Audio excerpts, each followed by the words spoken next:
Despite being one of the greatest stories ever told and being adapted into beloved films, The Lord of the Rings has had trouble in the video game department. It's wild that a franchise as popular as Lord of the Rings, a story that inspired the fantasy genre in general, which in turn has inspired so many popular video game franchises, has such an inconsistent hit rate when it comes to video games of its own. If you're a millennial, like me, then you grew up with the Peter Jackson movies, and these shaped what you were interested in story-wise for the rest of your life.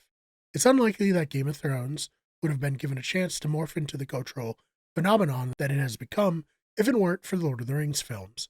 However, despite that success, the hit rate of video games has been lackluster. This isn't to say that we haven't gotten any quality games in that time. I very fondly remember spending hours playing and replaying the adaptations of The Two Towers and Return of the King. These were titles that followed the story of the films, with cutscenes made up of footage from the movies. They primarily focused on combat, and they were all about racking up combos and dispatching waves of enemies as you fought your way through the levels. They were somewhat mindless, but the gameplay was so good that you didn't really need depth. The studio, Stormfront Studios, was never able to recapture the magic of their Lord of the Rings games and was closed down in 2008. Another somewhat forgotten adaptation of Lord of the Rings was Lord of the Rings Conquest, a take on Star Wars Battlefront-style game within the Lord of the Rings universe, by the same makers of the old Battlefront games, Pandemic Studios. If this were easily playable on PC, I believe that it would still have a cult fan base. Unfortunately, it's stuck on older consoles, or you have to own the game physically to play it on PC. Like with Stormfront Studios, Pandemic Studios was closed in 2009, shortly after the release of Conquest. In recent times, games like Shadow of Mordor and Shadow of War have shown that an original story in the Lord of the Rings universe can work. It also saw one of the greatest video game innovations of all time in the Nemesis system that saw NPC enemies growing alongside the player characters and remembering your prior conflicts. Unfortunately, the developer, Monolith Productions, was tasked with making a Wonder Woman game that never came to fruition and has since been shuttered. So, no more Shadow of blank games for us. No more Nemesis, unfortunately. Which brings us to the current day, where Lord of the Rings has struggled to find its footing in the video game space. An attempt at a survival game centered around dwarfs called The Lord of the Rings Return to Moria failed to catch on, with it receiving a 59 out of 100 on Metacritic based on critic reviews, and a 6.9 out of 10 from users. The most offensive addition to the series was 2023's The Lord of the Rings Gollum by Dalek Entertainment. This game was absolutely panned by critics and gamers alike, with a 33 out of 100 on Metacritic from the critics and a 1.5 out of 10 from the fans. There's really nothing redeemable about this title, and it was just a very perplexing decision to move forward with it in the first place. No one was watching the movies or reading the books and thinking, I really want to see this from Gollum's POV. The one positive with that disaster was that it seems like it compelled the people in charge to take adapting The Lord of the Rings more seriously. Last year it was revealed that a new third-person Lord of the Rings game was in development with a budget of $100 million behind it. Insider Gaming reported that the title was being funded by the Abu Dhabi Investment Office, with Embracer Group, owner of the video game IP license, also involved. Warhorse's involvement was revealed by Polish game industry veteran Ryszard Kronjanowski on the Tolkien podcast, as Warhorse is owned by the Embracer Group, and they're coming off making one of the greatest games of all time in Kingdom Come Deliverance 2. This just feels like a no-brainer.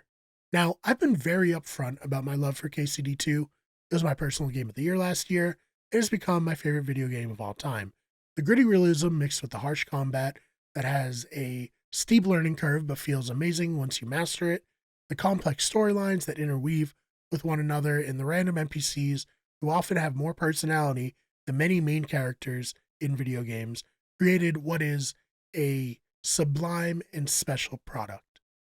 The world Warhorse created feels alive in ways that I never really experienced before in a game, but the question does remain, is a studio known for its grounded approach when it comes to their games the right fit to adapt a fantastic world like Middle-earth? I do think in order to appeal to the masses, or the more casual gamers, they'll have to set aside their combat system.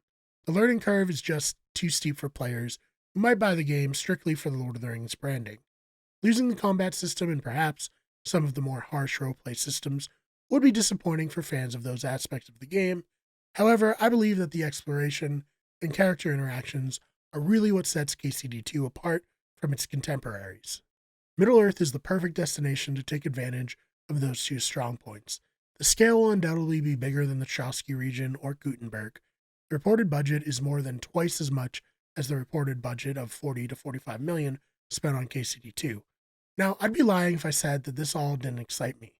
While I would have preferred a KCD3, the consolation prize of a Warhorse developed Lord of the Rings title is tantalizing. I'd also be remiss if I didn't mention the latest controversy for the studio, where a former developer who worked on the English translation for Warhorse was laid off and claims that he was replaced with AI. That is very disappointing, as the attention to detail and care put into KCD2 is a big part of what makes it so special. It does worry me that Warhorse is putting aside that and potentially cutting corners. I guess we'll have to wait and see how much they lean into generative AI going forward. That aside, I do believe that Warhorse has the chance to make something truly special, a game that puts Lord of the Rings back on the video game map. So, what are your thoughts about the rumor that Warhorse is working on a Lord of the Rings game? Are you excited? Would you prefer to KCD3? Let me know your thoughts in the comments. And if you like this video, please subscribe. The new videos coming out all the time here on the channel. Also, check out our other channels, which include Those Fake Nerds for nerd and pop culture news, We Get Sports for sports news, and Better Radio, which hosts all of our podcasts.